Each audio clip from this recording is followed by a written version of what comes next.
ദൈവസ്വരം കേട്ട് നസ്രത്തിലേക്ക് തിരുക്കുടുംബത്തെ നയിച്ചവനെ, ദൈവഹിതത്തെ പിൻചൊല്ലിടുവാൻ ഈശോയ്ക്കു മാതൃകയായവനെ, അനുസരണത്തിൻ നിദാനമേ എളിമതൻ വിളനിലമായവനെ, സർവേശനേകിയ ദർശനങ്ങൾ പൂർണ്ണമായി പാലിച്ച പുണ്യവാനേ,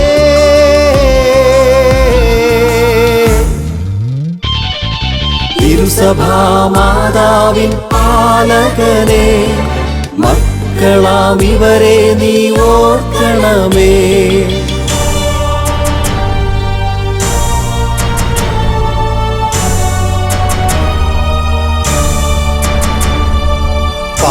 പാലകന്റെ പാധേയം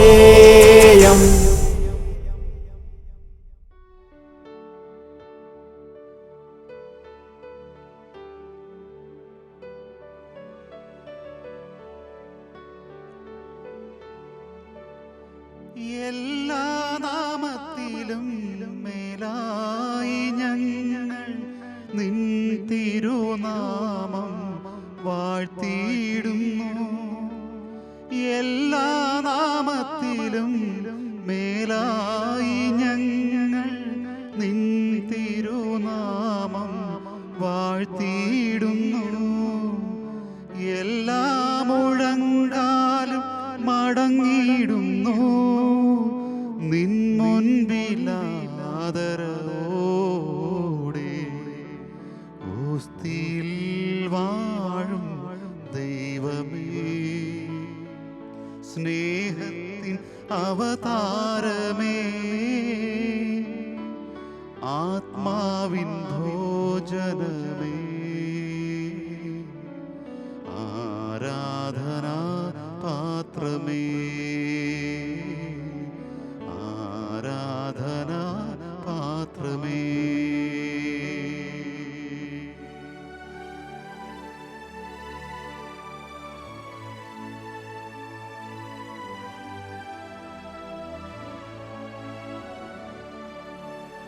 എല്ലാം ഭരിച്ചിടും ദൈവമേ, ഞങ്ങൾ നിൻ തിരുമുൻപിൽ നമിച്ചിടുന്നു. എല്ലാം ഭരിച്ചിടും ദൈവമേ, ഞങ്ങൾ നിൻ തിരുമുൻപിൽ നമിച്ചിടുന്നു. ഇല്ലീ ജഗത്തിൽ വേറൊരു നാമവും മാനവർക്കാലംബമായി. ഓസ്തിയിൽ വാഴും ദൈവമേ, സ്നേഹത്തിൻ അവതാരമേ, ആത്മാവിൻ ഭോജനമേ, ആരാധനാ പാത്രമേ, ആരാധനാ പാത്രമേ. ഞങ്ങളുടെ ഓരോരുത്തരുടെയും നിത്യജീവൻ്റെ അച്ചാരമായി വിശുദ്ധ കുർബാന സ്ഥാപിക്കുകയും ഞങ്ങളോട് കൂടെ എല്ലായ്പ്പോഴും ആയിരിക്കുകയും ചെയ്യുന്ന ഞങ്ങളുടെ ഈശോയെ, ഈ ദിവസത്തെ ഓർത്ത് ഞങ്ങൾ അങ്ങേക്ക് നന്ദി പറയുന്നു. അവിടുന്ന് എത്രയോ കരുതലോടെ നിൻ്റെ പ്രിയപ്പെട്ട നിൻ്റെ ദൈവമക്കളെ നീ ചേർത്ത് പിടിക്കുന്നു. പൂർവകാലങ്ങളിൽ ഇസ്രായേൽ ജനത്തിനോട് കാണിച്ച കരുണയും വാത്സല്യവും എല്ലാം ഞങ്ങൾ ദൈവത്തിൻ്റെ വചനത്തിൽ ധാരാളം വായിക്കുന്നു.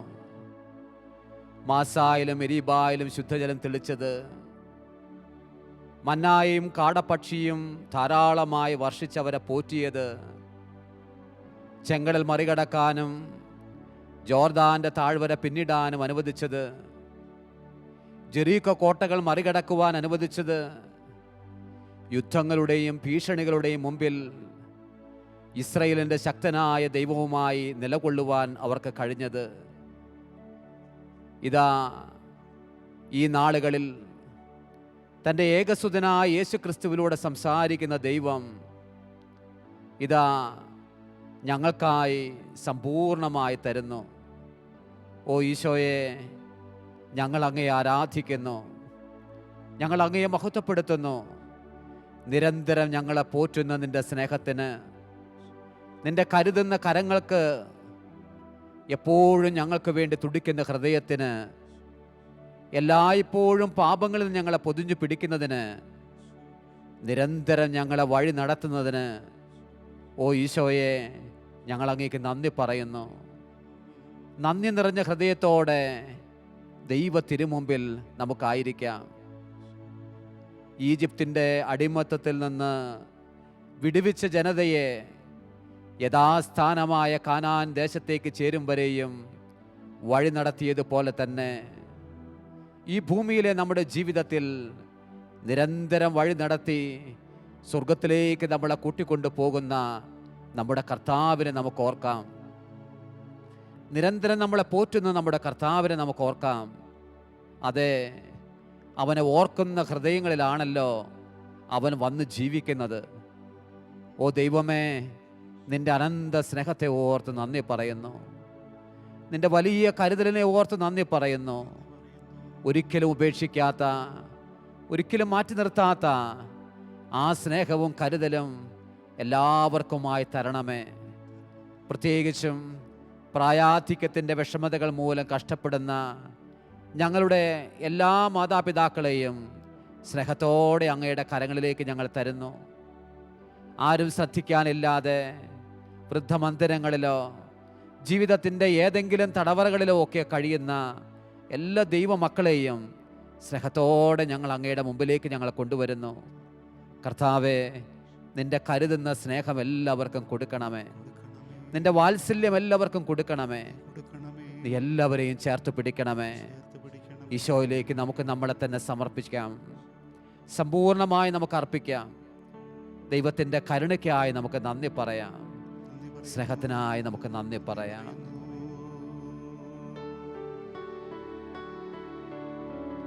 നന്ദി നിറഞ്ഞുകൊണ്ട് അങ്ങേ ആരാധിക്കുന്നു. ഉള്ളു നിറഞ്ഞുകൊണ്ട് അങ്ങേ ആരാധിക്കുന്നു. എല്ലാം തരുന്നതിന് അങ്ങേ ആരാധിക്കുന്നു. പോറ്റുന്ന കൈകളോർത്ത് അങ്ങേ ആരാധിക്കുന്നു. ആരാധിക്കുന്നു, കുമ്പിടുന്നു.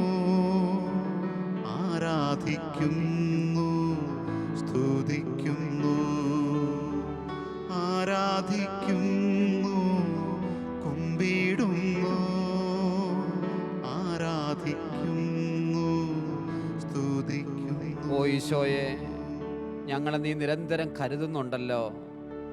എന്നും നീ ഞങ്ങളെ പരിപാലിക്കുന്നുണ്ടല്ലോ. എല്ലാ കുറവുകളും മായ്ച്ച് കളഞ്ഞ് നിൻ്റെ സ്നേഹത്തിൽ ഞങ്ങളെ എന്നും കൂട്ടിച്ചേർക്കുന്നുണ്ടല്ലോ.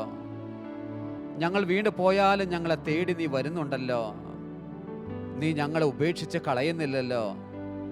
നിൻ്റെ വലിയ സ്നേഹത്തിനായി നന്ദി പറയുന്നു. നിൻ്റെ കരുതലിനായി നന്ദി പറയുന്നു. ദൈവമേ, ഈ ജീവിതകാലം അത്രയും പ്രാണൻ അങ്ങയിലേക്ക് മടക്കി തരും വരെയും അങ്ങയെ മഹത്വപ്പെടുത്തുവാൻ നീ ഞങ്ങളെ അനുവദിക്കണമേ. നിന്നോട് കൂടെ ആയിരിക്കുവാൻ ഞങ്ങളെ അനുവദിക്കണമേ. നിനക്ക് ഹിതകരമല്ലാത്തത് ചെയ്യുവാൻ ഞങ്ങളെ അനുവദിക്കരുതേ. നിന്റെ ഇഷ്ടം മാത്രം നിർവഹിക്കുവാൻ ഞങ്ങളെ പഠിപ്പിക്കണമേ. ഞങ്ങളുടെ കുടുംബങ്ങളെ, ഞങ്ങളുടെ പ്രിയമുള്ളവരെ, ശത്രുക്കളെ, മിത്രങ്ങളെ സകലരെയും ചേർത്ത് പിടിച്ച് പ്രാർത്ഥിക്കുന്നു. ഓ ഈശോ, നിന്റെ പോറ്റുന്ന കരങ്ങൾക്ക്, കരുതുന്ന സ്നേഹത്തിന് പ്രത്യേകം ഞങ്ങൾ നന്ദി പറയുന്നു. നിന്റെ ചൈതന്യം നീ ഞങ്ങൾക്ക് തരണമേ. നിന്റെ കൃപ നീ ഞങ്ങൾക്ക് തരണമേ. നിന്റെ സാന്നിധ്യം ദൈവ മക്കൾക്ക് അധികമായി നീ തരണമേ. സ്നേഹത്തോടെ ഈശോയോട് നമുക്ക് പ്രാർത്ഥിക്കാം.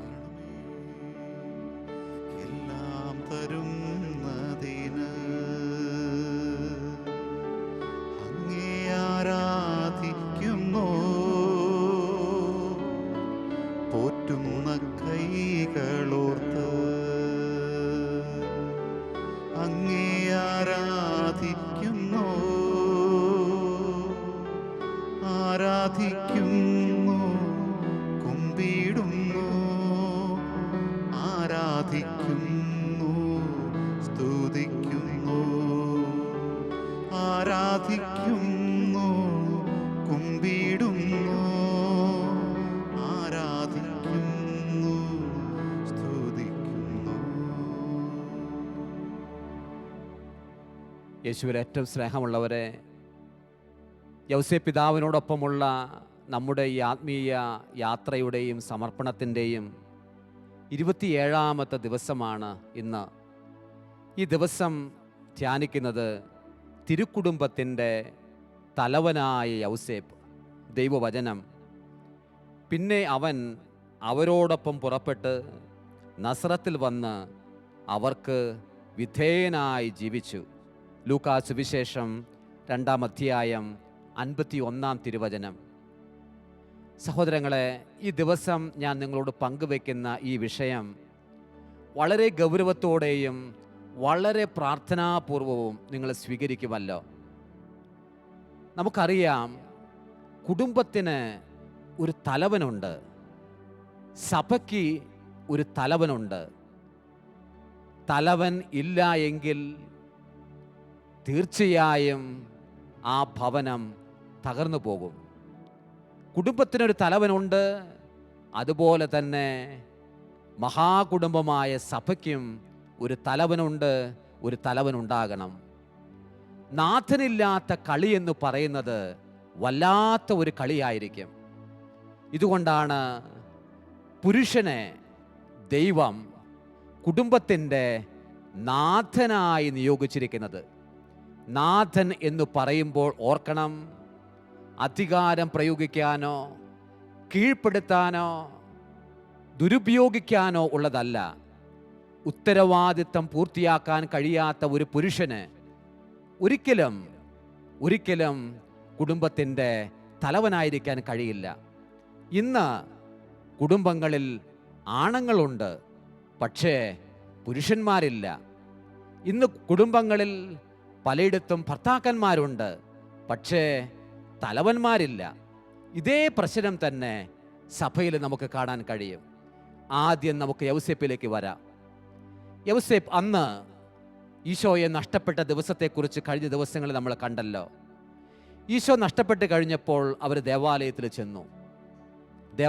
ചെന്ന് മോനെ, നീ എന്തുകൊണ്ടാണ് ഇങ്ങനെ ചെയ്തത് എന്ന് അമ്മ ചോദിച്ചു. ഞാൻ എൻ്റെ പിതാവിൻ്റെ കാര്യത്തിൽ വ്യാപൃതനാണ് എന്ന് നിങ്ങൾ അറിയുന്നില്ലേ എന്ന് മകൻ പറഞ്ഞു. ഉടനെ തന്നെ ലൂക്കാ സുവിശേഷകൻ 2-ാം അധ്യായത്തിൽ ഇങ്ങനെ എഴുതി വെച്ചു: അവൻ പറഞ്ഞത് പൂർണ്ണമായും ഇവർക്ക് പിടികിട്ടിയില്ല. തുടർന്നുള്ള വചനമാണ് നമ്മൾ ഇന്ന് കേട്ടത്. പിന്നെ അവൻ അവരോടൊപ്പം പുറപ്പെട്ട് നസ്രത്തിൽ വന്ന് അവർക്ക് വിധേയനായി ജീവിച്ചു. മക്കൾ പറയുന്നത് മാതാപിതാക്കൾക്ക് പരിപൂർണമായി മനസ്സിലാക്കണമെന്ന് യാതൊരു നിർബന്ധവുമില്ല. മാതാപിതാക്കളെക്കാൾ എന്തുകൊണ്ടും വിദ്യാഭ്യാസത്തിനുള്ള സാധ്യത ചിലപ്പോൾ മക്കൾക്കായിരിക്കാം. അത്തരം ഒരു എക്സ്പോഷർ മാതാപിതാക്കൾക്ക് കിട്ടിയിട്ടുണ്ടാകണമെന്ന് യാതൊരു നിർബന്ധവുമില്ല. എന്നിട്ടും വചനം പ്രത്യേകം എഴുതി വെച്ചു: പരിശുദ്ധിയിൽ പൂർണ്ണതയുള്ള ഈശോയും പരിശുദ്ധയായ മറിയവും ആ വീട്ടിലുണ്ടായിരിക്കെ തന്നെ യൗസേപ്പിൻ്റെ കീഴിലാണ് അവരുടെ മുഴുവൻ നടത്തവും അവരുടെ മുഴുവൻ യാത്രകളും. എല്ലാ സ്വപ്നങ്ങളും വെളിപ്പെടുത്തുന്നത് ഈശോയ്ക്കല്ല, മറിയത്തിനുമല്ല, യൗസേപ്പിനാണ്. ഏത് ദിശയിലേക്ക് യാത്രയാകണമെന്ന് തീരുമാനിക്കുന്നത് ആരാണ്? കുഞ്ഞല്ല, പരിശുദ്ധിയുടെ പൂർണ്ണതയുള്ള പൊന്നു തമ്പുരാനല്ല, അമ്മ മറിയവുമല്ല. തലവനായ, കുടുംബത്തിൻ്റെ തലവനായ യൗസേപ്പാണ് എല്ലാ പ്രധാനപ്പെട്ട കാര്യങ്ങളും തീരുമാനമെടുക്കുന്നത്. അപ്പോൾ ഇവിടെ പ്രധാനപ്പെട്ട ഒരു കാര്യം ഇതാണ്: പരിശുദ്ധി കുടുംബത്തിൽ ഒരാൾക്ക് അധികമായി ഉള്ളതുകൊണ്ട് അവർക്ക് കുടുംബത്തിൻ്റെ തലവനാകണം എന്ന് നിർബന്ധം പിടിക്കരുത്. നമ്മൾ പലപ്പോഴും അറിയാമല്ലോ, ഈ നാളുകളിൽ നമ്മുടെ കുടുംബങ്ങളിൽ പലപ്പോഴും സംഭവിക്കുന്നത് ഒരു സാമ്പത്തിക ശാസ്ത്രം അനുസരിച്ചുള്ള തലവന്മാരാണ്. എന്ന് പറഞ്ഞാൽ, ഭാര്യയാണ് കൂടുതൽ പൈസ ഉണ്ടാക്കുന്നതെങ്കിൽ അവളാകാം തലവൻ എന്നൊരു ചിന്ത ചിലരുടെ ഉള്ളിലുണ്ട്. മക്കളുടെ മേൽ കൂടുതൽ സ്വാധീനമുള്ള ആൾ ഒരു സ്ത്രീയാണ് എങ്കിൽ അവനായിരിക്കണം തലവൻ എന്നുണ്ട്. അല്ല, തിരുക്കുടുംബത്തിൻ്റെ തലവൻ, പരിശുദ്ധി കൂടുതലുള്ള പലരും അവരുടെ കൂട്ടത്തിലുണ്ടായിരുന്നിട്ടും സകല സമ്പത്തിൻ്റെയും ഉടയവനായ പുത്രൻ തമ്പുരാൻ കൂട്ടത്തിലുണ്ടായിരുന്നിട്ടും യൗസേപ്പിനെയാണ് പിതാവായ ദൈവം ഫലമേൽപ്പിച്ചത്. ഞാൻ ഇന്ന് നിന്ന് ഇവിടെ പ്രസംഗിക്കുന്ന ഈ സ്ഥലത്തിൻ്റെ പരിസരത്ത് പോലും ഇപ്പോഴും നടക്കുന്നുണ്ട് തുല്യതയ്ക്ക് വേണ്ടിയിട്ടുള്ള സമരമുറകളും പോർവിളികളും. നമ്മൾ ഓർക്കണം സഹോദരങ്ങളെ, സാമ്പത്തിക ശാസ്ത്രം അനുസരിച്ചുള്ള ഒരു തുല്യതയല്ല ഈശോ നമ്മോട് പറഞ്ഞത്. സാമൂഹ്യ ശാസ്ത്രം അനുസരിച്ചുള്ള വെറും ഒരു തുല്യതയല്ല ഈശോ പറഞ്ഞത്. ഓരോ മകനും മകൾക്കും വലിയ ഡിഗ്നിറ്റി ഉണ്ട്, മഹത്വമുണ്ട്. ഒരിക്കലും ദുരുപയോഗിക്കാൻ ഒരു പിതാവിന് അവകാശമില്ല. ദുരുപയോഗിക്കുന്ന ഒരു പിതാവ് ഒരിക്കലും ഒരു കുടുംബത്തിൻ്റെ തലവനായിരിക്കാനും കഴിയുകയില്ല. പക്ഷേ കുടുംബത്തിൽ തീരുമാനമെടുക്കാൻ പരിശുദ്ധാത്മാവായ ദൈവം തിരുക്കുടുംബത്തിൻ്റെ തീരുമാനമെടുക്കാൻ യൗസേപ്പിനെ നിയോഗിച്ചതുപോലെ തന്നെ കുടുംബത്തിന് ഒരു തലവനെ നിയോഗിച്ചിട്ടുണ്ട്. ഇത് സ്വീകരിക്കേണ്ട ആവശ്യമുണ്ട്. പിതാക്കന്മാർ നല്ല തലവന്മാരാക്കി ഞങ്ങളെ മാറ്റണമേ എന്ന് പ്രാർത്ഥിക്കണം. ഭർത്താക്കന്മാർ പ്രാർത്ഥിക്കണം, ഞങ്ങളെ നല്ല തലവന്മാരാക്കി മാറ്റണമേ എന്ന്. ഞങ്ങളെപ്പോലുള്ള അജപാലകർ പ്രാർത്ഥിക്കണം, ദൈവമേ ഞങ്ങളെ നല്ല തലവന്മാരാക്കി മാറ്റണമേ എന്ന്. ഭർത്താവിനെ റെസ്പെക്റ്റ് ചെയ്യാത്ത ഭാര്യ, ആ ഭാര്യയെ കാണുന്ന കുഞ്ഞുങ്ങൾ ദേവാലയത്തിൽ പോയാൽ പുരോഹിതനെ ആദരിക്കുമെന്ന് നിങ്ങൾ സ്വപ്നത്തിൽ പോലും കരുതുന്നുണ്ടോ? ഞാൻ എൻ്റെ പിതാവിനെ ആദരിക്കുന്നില്ല എങ്കിൽ എൻ്റെ ജനം എന്നെ ആദരിക്കുമെന്ന് ചിന്തിക്കുന്നതിൽ എന്തെങ്കിലും കാര്യമുണ്ടോ? സഭയുടെ തലവനെ ആദരിക്കാൻ കഴിയാത്തൊരു പുരോഹിതന് എന്ത് ശ്രേഷ്ഠതയാണുള്ളത്? ശരിയായിരിക്കാം, ഒരുപക്ഷെ ഒരു പിതാവിനേക്കാൾ ഉപരി പരിശുദ്ധിയുള്ള ഇടവക ജനം ആ സമൂഹത്തിലുണ്ടായിരിക്കാം, അല്ലെങ്കിൽ ഒരു വൈദികനുണ്ടായിരിക്കാം. എങ്കിലും ഒരു തലവനെ നിയോഗിച്ചിട്ടുണ്ട്. എന്തുകൊണ്ടാണത്? ഓരോരുത്തർക്കും ദൗത്യമുണ്ട്, ദൗത്യത്തിൽ വ്യത്യാസമുണ്ട്.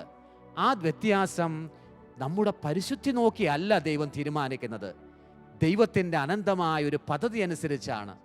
ഒരു പക്ഷേ നിങ്ങൾ ചിന്തിക്കുക, അന്ന് ഉൽപ്പത്തി പുസ്തകത്തിൽ ദൈവം ആദത്തെ സൃഷ്ടിച്ചു.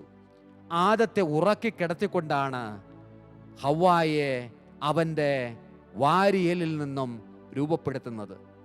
ഇതുപോലെ തന്നെ പുതിയ കുടുംബമായ യൗസേപ്പിൻ്റെയും മറിയത്തിൻ്റെയും കുടുംബം, അന്ന് യൗസേപ്പിനെ ഉറക്കി കിടത്തിക്കൊണ്ട് യൗസേപ്പിനോട് തന്നെയാണ് ദൈവദൂതൻ പറയുന്നത്, നീ ഭാര്യയായി മറിയത്തെ സ്വീകരിക്കണമെന്ന്.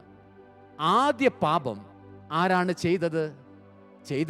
സത്യത്തിൽ ഹവ്വയാണ്. ഉൽപ്പത്തിയുടെ പുസ്തകം 13-ാമത്തെ അധ്യായത്തിൽ ആദത്തോടും ദൈവത്തോടും ചാറ്റ് ചെയ്യേണ്ട അവൾ പോയി ചാറ്റ് ചെയ്തത് ദുഷ്ടസർപ്പത്തോടായിരുന്നു, കൗശല ജീവിയോടായിരുന്നു. അതുകൊണ്ട് എന്തു പറ്റി? അവൾ വീണുപോയി. അവളാണ് ആദ്യം വീണു പോയതെങ്കിലും സ്വർഗത്തിലെ ദൈവത്തിൻ്റെ ആദ്യ ചോദ്യം എന്തായിരുന്നു? ആദം നീ എവിടെയാണ്? ആദം നീ എവിടെയാണ്? ഭാര്യയാണ് തെറ്റ് ചെയ്യുന്നതെങ്കിലും, മക്കളാണ് തെറ്റ് ചെയ്യുന്നതെങ്കിലും കുടുംബത്തിൻ്റെ ബാധ്യത തലവനായതുകൊണ്ട് കുടുംബനാഥന് വഹിക്കാനുള്ള ചുമതലയുണ്ട്. ദൈവജനം അതിൽ ആര് തെറ്റ് ചെയ്താലും അതിൻ്റെ ഭാരം പാപപരിഹാരത്തിൻ്റെ ബലി ആവർത്തിക്കേണ്ട ഒരു പുരോഹിതന് അർപ്പിക്കേണ്ടതായിട്ടുണ്ട്. ഒഴികഴിവില്ല അതിൽ നിന്ന്. തലവനായി നിയോഗിക്കുക എന്ന് പറഞ്ഞാൽ അവകാശങ്ങളും ആധിപത്യങ്ങളുമല്ല, മറിച്ച് സ്നേഹത്തോടെ അനുഗ്രഹീതമായി ശുശ്രൂഷ ചെയ്യുക എന്നുള്ളതാണ്. സ്നേഹത്തോടെ ഈ നാളുകളിൽ നമുക്ക് പ്രാർത്ഥിക്കാൻ ധാരാളം കഴിയണം സഹോദരങ്ങളെ. നമ്മുടെ വീട്ടിൽ 4 പേരുണ്ടെന്ന് കരുതുക. ഒരപ്പൻ, ഒരമ്മ, 2 കുഞ്ഞുങ്ങൾ. ഇന്ന് അപ്പനും മക്കളും അല്ലെങ്കിൽ മാതാപിതാക്കളും മക്കളും എന്നുള്ള വിധത്തിലല്ല പലപ്പോഴും കാണുന്നത്. നമ്മൾ കാണുന്നത് 4 വ്യക്തികളുണ്ട്, 4 ഇൻഡിവിജ്വൽസ് ഉണ്ട്. അപ്പോൾ അതുകൊണ്ട് മക്കൾ പറയുന്നു, ഇത് ഡാഡിയുടെ ബിസിനസ് അല്ല, ഇത് എൻ്റെ ബിസിനസ്സാണ്. ഡാഡിയേക്കാൾ കൂടുതൽ മോൾക്ക് അതിനുള്ള കൂടുതൽ അറിവുണ്ടെന്ന് കരുതിക്കൊണ്ട് ഡാഡി അല്ലാതെ ആയിട്ട് മാറുമോ? 4 വ്യക്തികളാണ് വീട്ടിലുള്ളത്. അപ്പനും അമ്മയില്ല, മാതാപിതാക്കളും കുഞ്ഞുങ്ങളുമില്ല. ഇത് സമൂഹത്തെ വല്ലാതെ ശിഥിലമാക്കും. കുടുംബ ബന്ധങ്ങൾ ശിഥിലമായാൽ, തലവിനില്ലാത്ത കളികൾ നമ്മൾ തുടർന്നാൽ നമ്മൾ എത്ര കണ്ട് ദുർബലമാകുമെന്ന് നമ്മൾ അറിയണം. ഇത് തന്നെയാണ് സഭാഗാത്രത്തിലും ഗാർഹിക സഭയിലുള്ള അതേ പ്രതിസന്ധിയാണ് തിരുസഭയെയും വേട്ടയാടുന്നത്. തലവനെ ആദരിക്കാനും ബഹുമാനിക്കാനും അവൻ്റെ പിതൃത്വത്തെ സ്വീകരിക്കാനും കഴിയാത്ത സഭാഗാത്രത്തിലെ ദൈവമക്കൾ ഉണ്ട് എങ്കിൽ അതൊരു വല്ലാത്ത കളിയായിരിക്കും. ഈ ദിവസം സ്നേഹത്തോടെ നമുക്ക് പ്രാർത്ഥിക്കണം. വന്യനായ യൗസേപ്പേ, ഏറ്റവും ശ്രേഷ്ഠനായ യൗസേപ്പേ, നിന്റെ അടുത്ത് നിന്റെ ഭാര്യ അവളേക്കാൾ പരിശുദ്ധിയായ ഒരു സ്ത്രീ ഉണ്ടായിരുന്നില്ല. നിന്റെ മുമ്പിൽ വന്ന് പിറന്നത് പുത്രൻ തമ്പുരാനായിരുന്നു, എല്ലാ നന്മകളുടെയും സ്രോതസ്. എന്നിട്ടും അവരൊക്കെയും നിനക്ക് വിധേയനായി ജീവിച്ചു എന്ന് ഞങ്ങൾ വായിക്കുമ്പോൾ, വിധേയത്വത്തിൻ്റെ ആത്മാവിനെ നീ ഞങ്ങൾക്കായിട്ട് തരിക. സ്വീകരിക്കാൻ കുടുംബങ്ങളെ പഠിപ്പിക്കുക, സഭാഗാത്രത്തെ പഠിപ്പിക്കുക. മാതാപിതാക്കളെ ബഹുമാനിക്കാത്ത ഒരു കുഞ്ഞുങ്ങളുടെ തലമുറ ലോകത്തിൽ ആരെ ആദരിക്കുമെന്നാണ് ഞങ്ങൾ കരുതേണ്ടത്. സ്നേഹത്തോടെ ആദരവോടെ ജീവിക്കാൻ ഞങ്ങളെ പഠിപ്പിക്കുക. ഈശോയിലേക്ക് തിരിഞ്ഞ് സ്നേഹത്തോടെ നമുക്ക് പ്രാർത്ഥിക്കാം. പിന്നെ അവൻ അവരോടൊപ്പം പുറപ്പെട്ട് നസ്രത്തിൽ വന്ന് അവർക്ക് വിധേയനായി ജീവിച്ചു. വിധേയത്വം ബലഹീനതയല്ല, ബലമാണ് എന്ന് വന്യനായ യൗസേപ്പിതാവേ ഞങ്ങളെ പഠിപ്പിക്കണമേ. എല്ലാ നന്മകളുടെയും സമൃദ്ധിയുള്ള പരിശുദ്ധിയുടെ സ്രോതസ്സായ ഓ കർത്താവേ, ദൈവവുമായുള്ള സമാനത നിലനിർത്തേണ്ടതൊരു കാര്യമായി പരിഗണിക്കാതെ തന്നെ ശൂന്യനാക്കി മനുഷ്യൻ്റെ രൂപമെടുത്ത് മനുഷ്യരിൽ ഒരുവനായി നീ വന്നല്ലോ. കർത്താവേ, കീഴ്പ്പെടുവാൻ നീ നിന്നെ തന്നെ അനുവദിച്ചു. നിന്റെ മഹാസ്നേഹത്തിനായി നന്ദി പറയുന്നു. ഞങ്ങൾക്ക് കുടുംബങ്ങളിൽ നാഥന്മാർ വേണം, ഞങ്ങൾക്ക് സഭയിൽ നാഥന്മാർ വേണം. നാഥന്മാരില്ലാത്ത വല്ലാത്ത വേദനയും വിഷമവും ഇത് ലോകത്തിലുണ്ട്. ഓ കർത്താവേ, ഒരിക്കൽ കൂടി ഞങ്ങളുടെ പിതാക്കന്മാരെ കുടുംബത്തിൻ്റെ തലവന്മാരാക്കി മാറ്റണമേ.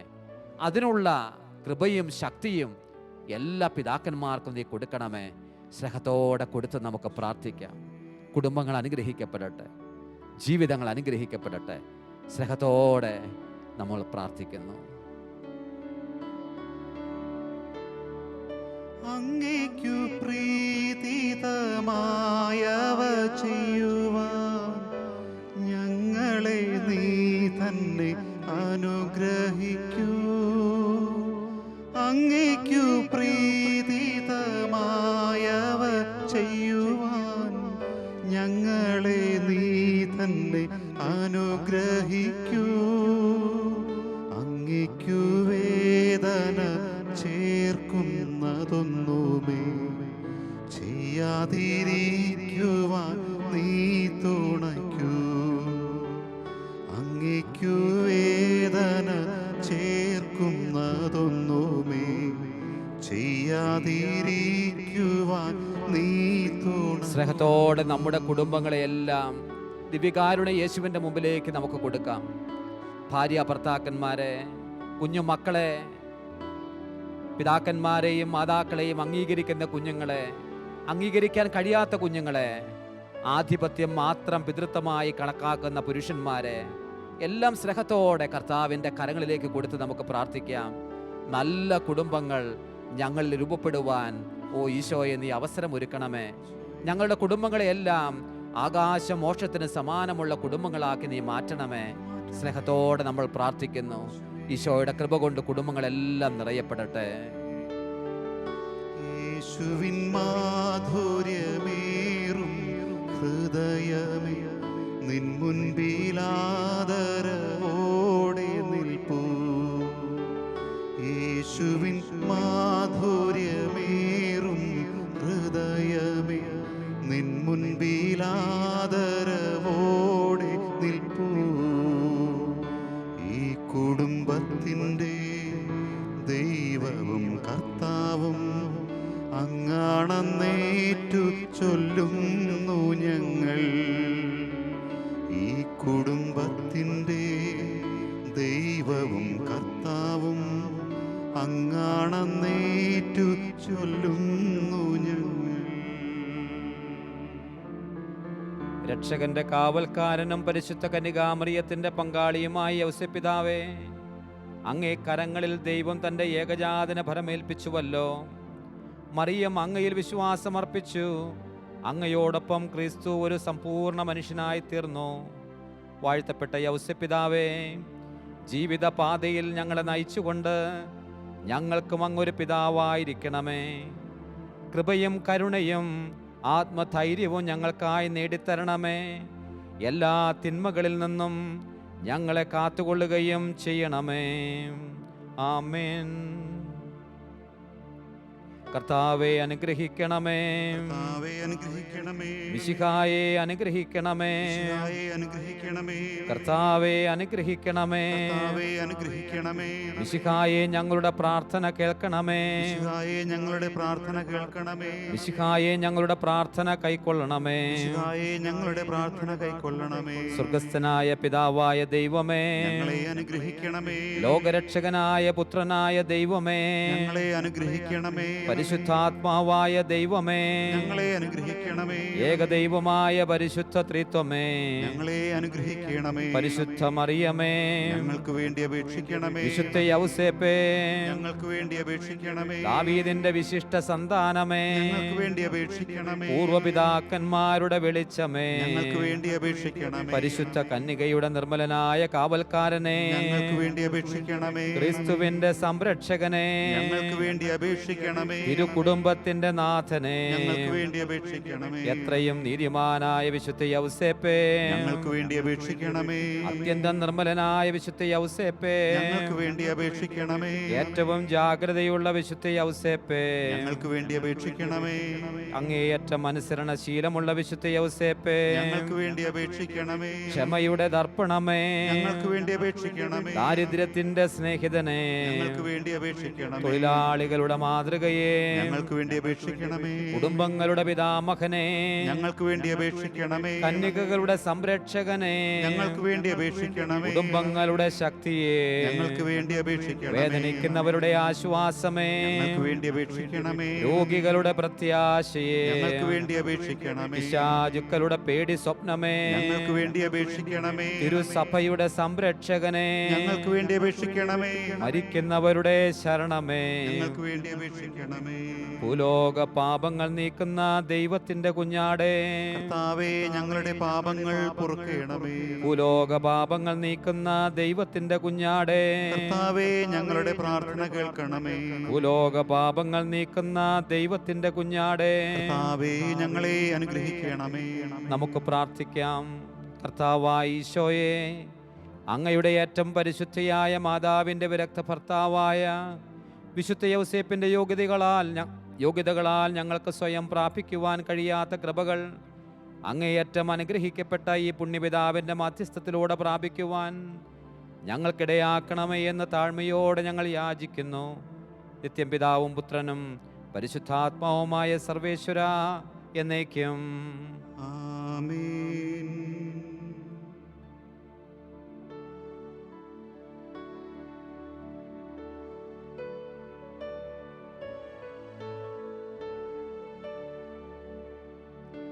നിൻ സമാധാനവും ശാന്തിയുമെന്നെന്നും ഈ കുടുംബത്തിൽ ചൊരിഞ്ഞിടേണം.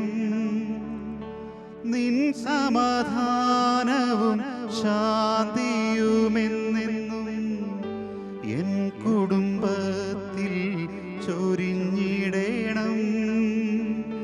ഞങ്ങളിലാരും നേർവഴി വിട്ടെങ്ങും പോകുവാൻ നീ ഇടയാക്കിടല്ലേ. ഞങ്ങളിലാരും നേർവഴി വിട്ടെങ്ങും പോകുവാൻ നീ ഇടയാക്കിടല്ലേ. യേശുവിൻ മാധുര്യമുള്ള